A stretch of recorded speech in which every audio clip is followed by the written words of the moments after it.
You really thought you'd be invited, Michael?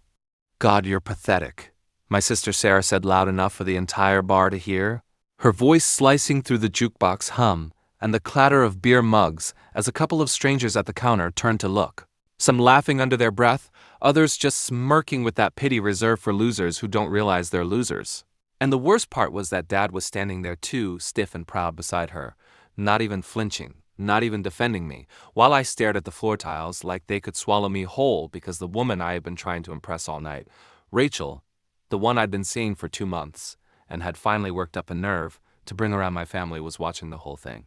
Eyes wide with confusion, caught between sympathy and doubt, probably wondering if she had just wasted her time on a man who couldn't even command respect in his own bloodline. And that sting was sharper than the laughter, because humiliation in front of strangers fades, but humiliation in front of someone you want to matter to burns permanent scars. And that was when I said, steady but quiet, "My name is Michael Kane. I'm 43 years old, from Dayton, Ohio, and I swear to God this isn't the end of it, because I've got one card left nobody knows about. And I meant it with every fiber in me, even if nobody in that moment could see the weight of what I held back, the secret that would tilt this whole game when the time came. Though for now all I had was rage swelling in my chest and the taste of iron at the back of my throat, and I wanted to scream, but instead I clenched my fists so hard the nails carved half moons in my palms, holding myself together by the last threads of control, because walking out defeated would have been exactly what Sarah wanted, and she had already stolen enough. The air inside O'Malley's smelled of spilled beer and fried onions, a place where I had bought her countless meals when she was broke, where I'd slipped 20s into her hand between pool games when she said she couldn't make rent, and I remembered how she'd once promised me I'd be her forever hero. But now she tossed me into the trash in front of everyone, declaring to Dad and the cousins and even Rachel that I wasn't good enough for her shiny new life with Brandon, that fiancé of hers with the plastic smile and country club handshake. And as the murmur spread, as the weight of every eye pressed against me, I caught myself staring at the polished surface of my whiskey glass. The same drink Sarah always begged to share when she couldn't afford her own. The same one I had bought her to celebrate passing college finals, the same damn amber liquid that had become our tradition in hard times. And in that instant, I knew this glass of whiskey was no longer comfort. It was a symbol, a curse, a reminder that everything I poured into her had just been thrown back in my face. And someday I would return it to her in a way she'd never forget. I forced myself to sit still, pretending the words didn't slice me open, but inside I was unraveling, the voice in my head screaming at me to do something, anything, yet my body frozen because to lash out would be weakness, and weakness was all they were trying to paint me as. Instead, I memorized every smirk, every sideways glance, every eye roll, because humiliation is fuel. Humiliation is a map that points directly to revenge. And as Sarah raised her glass and clinked it with Brandon's in front of me, saying, "To family that actually matters," I felt the world tilt and slow, my pulse deafening in my ears. My whole life narrowing down to that one moment where you either accept your role as the family's punching bag or you decide to flip the table, and I knew I wasn't going to be the one crawling anymore, no matter what it cost me. Rachel whispered, "Do you want to get out of here?" Her hand brushing mine, trying to save me. Maybe trying to save herself from the awkwardness, and I wanted to say yes, I wanted to disappear, but I forced myself to stay until the last of them left, until Sarah laughed her way out the door, until Brandon's smug eyes cut into me one last time. Because if I had walked out first, they would have said I ran, and I wasn't going to give them that satisfaction. So I sat there nursing the whiskey, staring at the reflection of the neon sign bleeding into the glass, and I thought about every check I had written, every bill I had covered for Sarah rent, groceries, tuition, even her car repairs, and I thought about how she had never once paid me back, not even with gratitude. And now she wouldn't even give me a seat at her wedding. And in that suffocating silence of betrayal, I promised myself one thing. I wouldn't ruin her wedding. I wouldn't beg. I wouldn't fight her for scraps of respect. No, I'd do something worse, something quieter, something unforgettable. Before we get deeper into this story, make sure you're subscribed. And tell us in the comments where in the world you're listening from. The night stretched on with the hum of country songs filling the gaps where my family's voices had been, and Rachel finally left, saying she had an early morning, but I could see it in her eyes. She was already second, guessing me, already doubting whether a man who couldn't even command his own sister's respect was worth sticking with, and, though she kissed me goodbye, It was mechanical, a gesture meant to soften the exit, and I knew I'd probably never see her again. And somehow that loss cut less than Sarah's words, because a girlfriend could be replaced. But family betrayal rots you from the inside, and every step I took out into the cool night air felt heavier. Like the earth itself was pressing me down for failing at the one role I had never questioned. Being the provider, the reliable one, the guy who held everyone else up even while I drowned.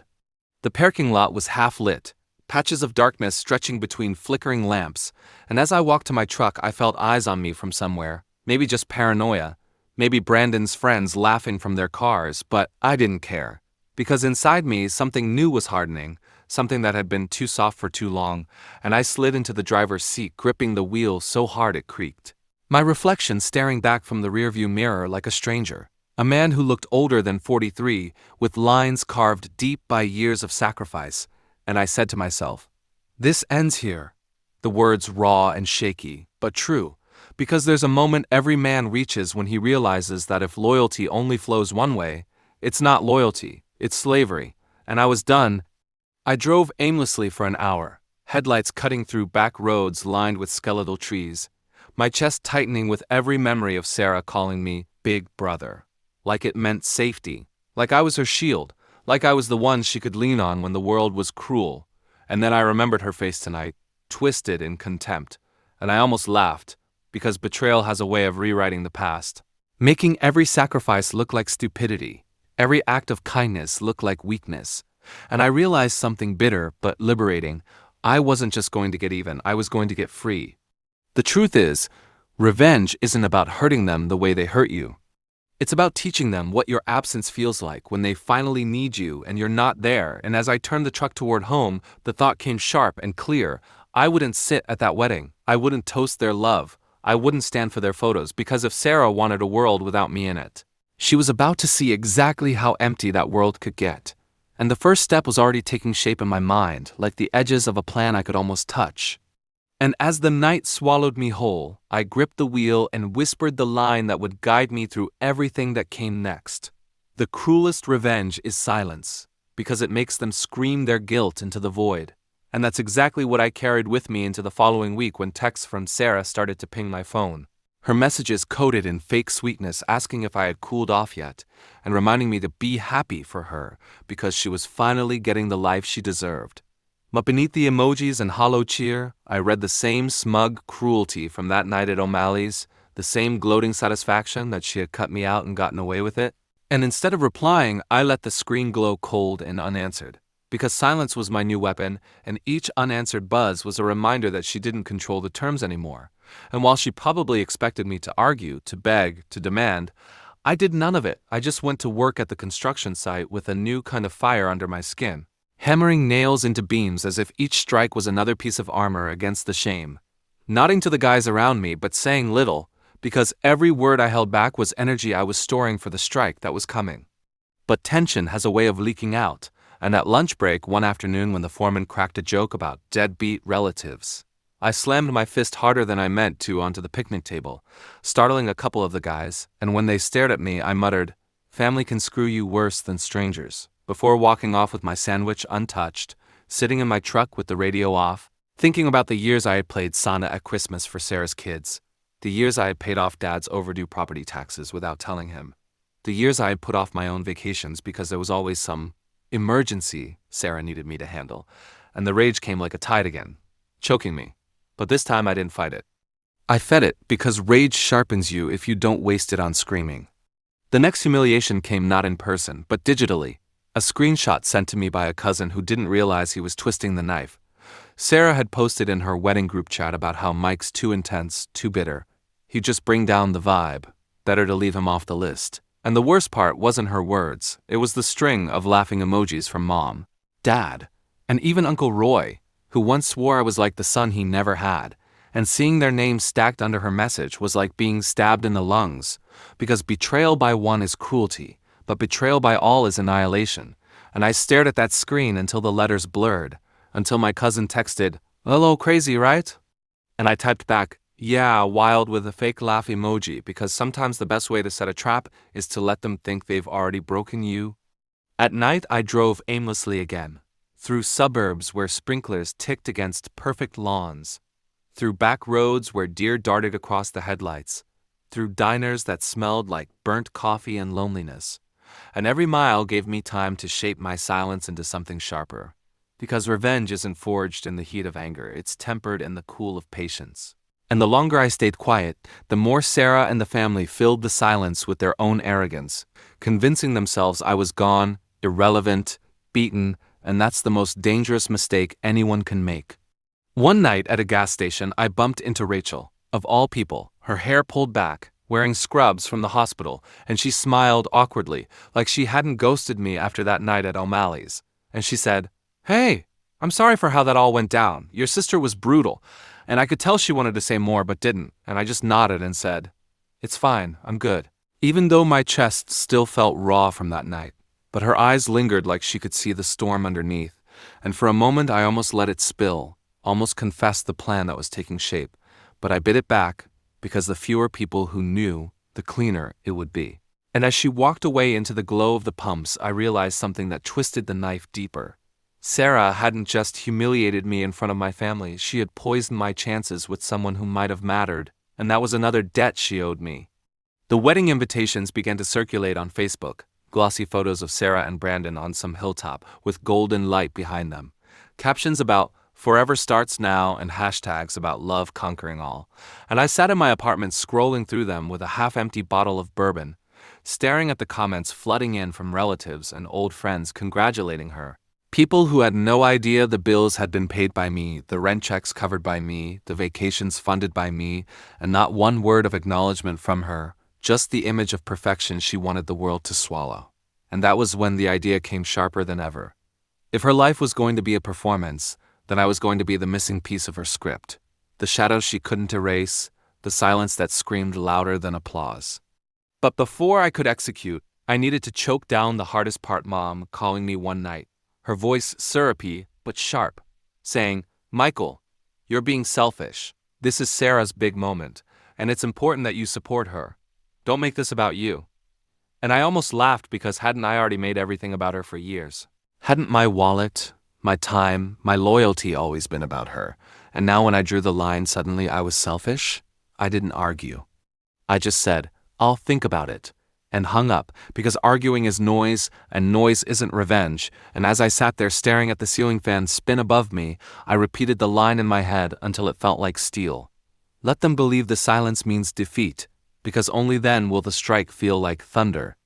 Still, tension isn't static, it rises, and the closer the wedding drew, the more texts came, some from cousins, some from Dad, all dripping with that same expectation that I'd cave, that I'd show up with a smile and toast the happy couple. And one night after a 12-hour shift, I snapped at the buzzing phone, throwing it across the couch, and yelling into the empty room, "I'm not your damn Adam anymore." My voice cracking against the walls, and for the first time in weeks I actually felt lighter, like admitting it out loud loosened the chains. And though no one else heard it, that declaration was a turning point, because from then on I wasn't a victim. The plan wasn't grandiose, it wasn't cinematic in the way movies would make it, but it was precise, patient, devastating. I booked a luxury trip, first-class flights, ocean view hotel, the kind of vacation I had never taken because someone else's crisis always came first. And I timed it to the exact weekend of her wedding, because if Sarah wanted me erased from her life, then I would vanish in the most painful way living, better without her, while she smiled for photos, missing the one person she had always assumed would be standing behind her, carrying her. And when I clicked confirm purchase on the travel site, watching the total hit my credit card, I felt a rush like nothing else. Because for once, the money was for me, the time was for me, the loyalty was for me, and the silence I had been holding suddenly transformed into laughter, bubbling out of me in the empty room. Bitter but real. Because revenge doesn't always roar like fire, sometimes it whispers like waves against a shore, eroding everything quietly until the land itself gives way. I didn't post anything yet, didn't reveal the plan, because anticipation is part of the strike, but I knew the reveal was coming. And when it did, Sarah's perfect little wedding hashtag would carry my shadow across every screen. And as I packed a bag with shirts I had never worn and sunglasses I had bought years ago, but never used, I whispered another truth to myself, the kind of line that felt like it should be etched into stone. The sweetest victories aren't stolen in chaos. They're served in the silence after everyone thinks you've lost. And that truth became my anchor in the days leading up to the wedding when I said nothing, posted nothing, replied to no one, just kept my head down at work and my nights focused on planning. Because silence was no longer passive. It was strategy. And while Sarah's wedding machine spun louder on social media with countdown posts and glittering engagement shots, I crafted the quiet little trap that would slide beneath her feet unnoticed until it snapped shut, and the first step came almost too easily when Brandon himself texted me out of the blue, smug as hell, saying, "Look, Mike, I know it stings not being invited, but it's really for the best you wouldn't fit in with the guest list." And he added a laughing emoji at the end like a nail hammered into my skull. But instead of raging, I saved the message, screenshotted it twice to different folders, because screenshots are forever, and smugness ages badly when the spotlight shifts. And already I knew that if the right eyes saw this, his charm would look like cruelty, his smile like fangs. At work I found myself drifting, hammer poised midair while my mind spun with calculations, timing, optics, impact, because revenge isn't just about hitting back. It's about choosing the moment when your silence has primed them to underestimate you. And one night as I scrolled through Sarah's Instagram stories, I noticed the comments from old high school friends of hers. Girls who used to come crying to me when Sarah screwed them over, and I laughed because loyalty in our family was like cheap glue, sticking only until the next breeze, and I realized something sharper than rage. The world had only ever seen Sarah's version of herself, polished and edited. But what if the curtain slipped? What if the debt ledger I carried in my head, the bills, the rent, the tuition, the groceries, was laid bare to strangers? What if the truth became viral, not as my complaint but as her exposure? Because in this century, reputation is currency, and I had been bankrolling hers without consent. The symbolic whiskey glass came back into focus one night when I walked into O'Malley's alone, ordered the same amber drink, and stared at it until my reflection warped in the ripples. Because that glass had been the symbol of all my sacrifices, all my misplaced loyalty, and I decided then that when the trap snapped shut, it would carry that image with it. Not as nostalgia, but as indictment, so I pulled out my phone and typed a note short, raw, undeniable, about how I had poured years of whiskey into Sarah's hand, paid for every milestone she flaunted, only to be tossed out when I was no longer convenient, and I saved it in drafts, not posted yet, because timing is everything, and the right silence stretches until it screams. 2 nights before the wedding, Mom called again. Her voice edged with that brittle sweetness she used when she wanted to guilt me, saying, "Michael, don't embarrass us, just show up quietly. Nobody needs drama." And I almost laughed because wasn't that exactly what they'd orchestrated? Wasn't exclusion the loudest kind of drama? And I said, "I've already got plans." Flat as concrete, and she snapped, "Don't be selfish, this is family." And I bit back the truth that family had already written me out, because silence cuts deeper when you let them hang on their own words. So I just hung up and sat in the dark, the ceiling fan chopping the air like a metronome to my heartbeat, knowing every second was pulling me closer to the strike.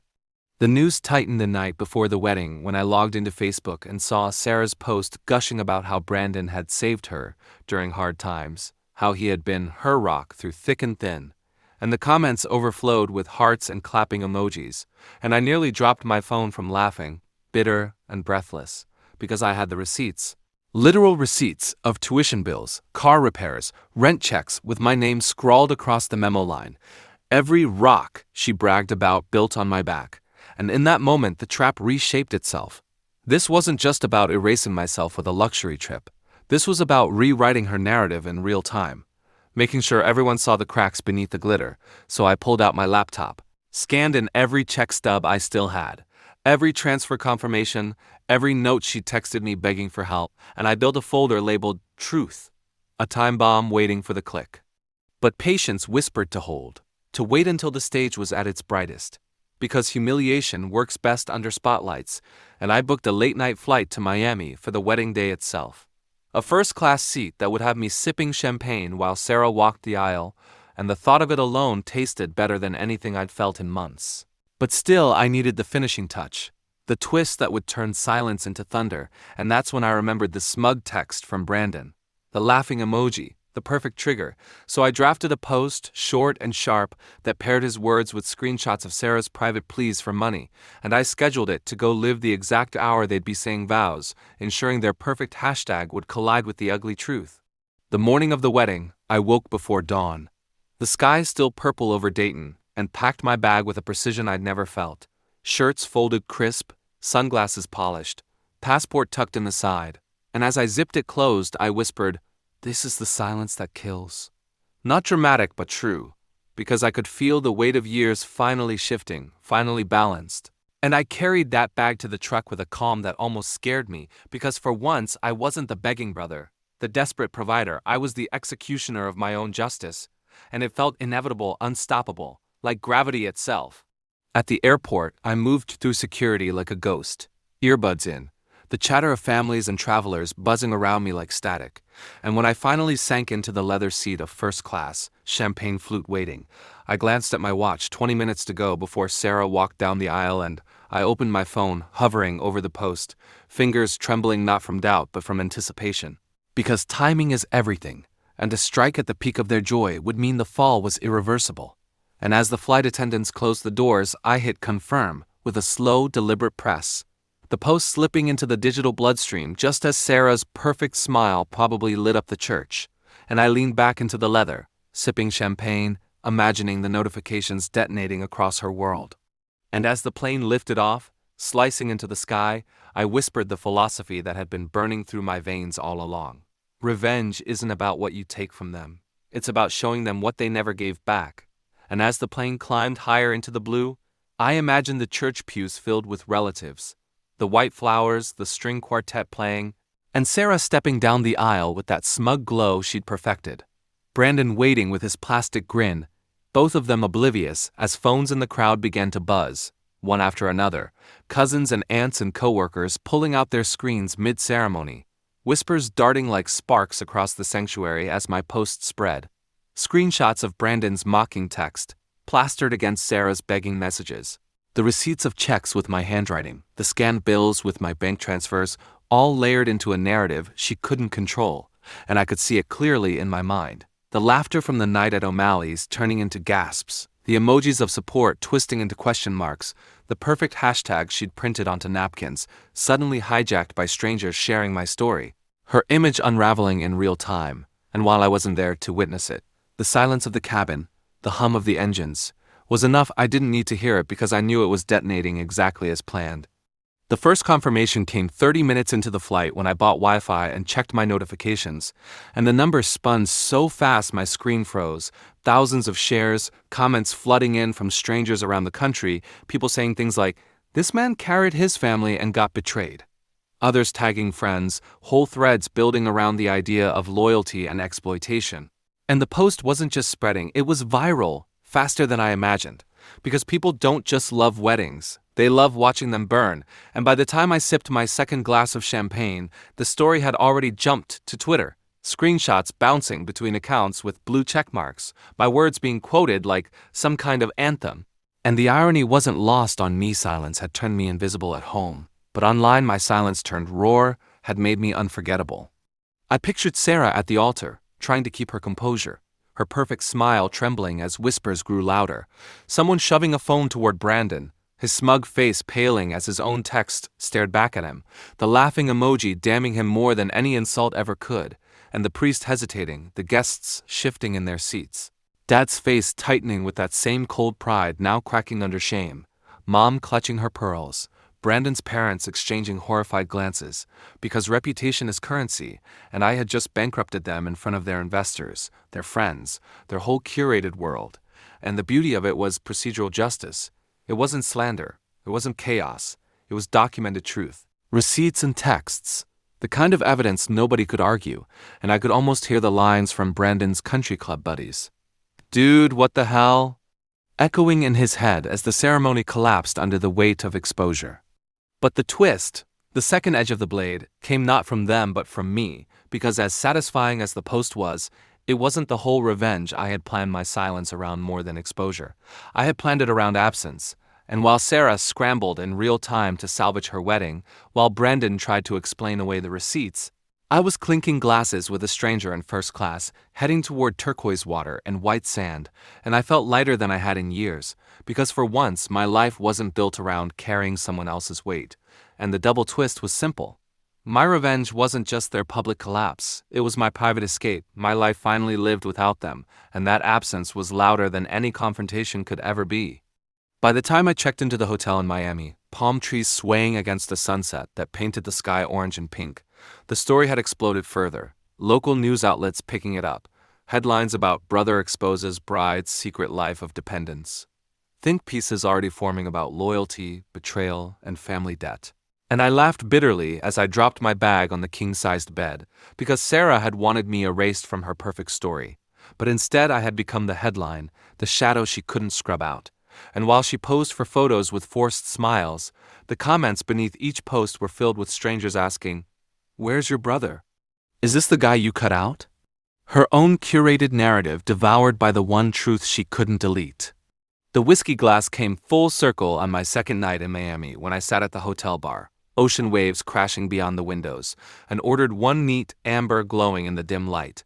And I lifted it not to celebrate her downfall, but to mark my release, staring into the reflection just like at O'Malley's. Except this time I wasn't seeing a fool who poured everything into someone else.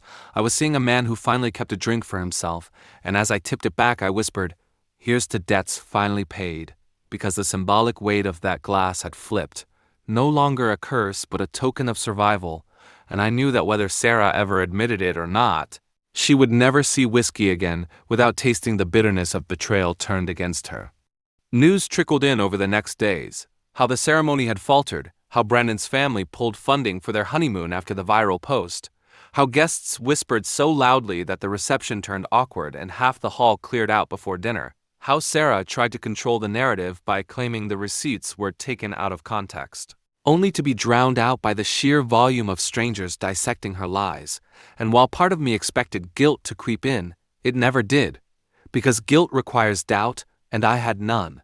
Not after years of carrying her, not after being discarded in front of the woman I'd wanted to impress, not after the laughing emojis from my own parents. And as I floated in warm salt water with the sun beating down, I realized I didn't just get revenge, I got freedom. The real double twist, though, the one that made me grin even through the sunburn, was that Brandon himself reached out to me a week later, sliding into my email with some pathetic attempt at negotiation, writing, "Mike, let's talk man to man, we can fix this, it's gotten out of hand." And I didn't even reply, I just read it twice, savoring the desperation of a man who thought he was untouchable until one overlooked text became his downfall. And that was the final reminder that in a world obsessed with image, the smallest detail, a laughing emoji, a receipt line, can topple an empire, and I didn't need to say a word because my silence was already screaming louder than any response. And so, as the trip wound down, as I sat on the balcony of the hotel with the ocean stretching endless and dark, I thought about everything that had burned behind me, and I didn't feel triumphant or broken. I felt scarred but lighter, a man who had finally stopped mistaking loyalty for chains, and I knew I would carry that scar forever, not as shame, but as armor. Because the hardest lesson comes only when the people closest to you turn into strangers, and you realize survival means choosing yourself. The plain, final truth I walked away with was this: family isn't defined by blood, it's defined by respect, and if they don't give you that, they're not family at all.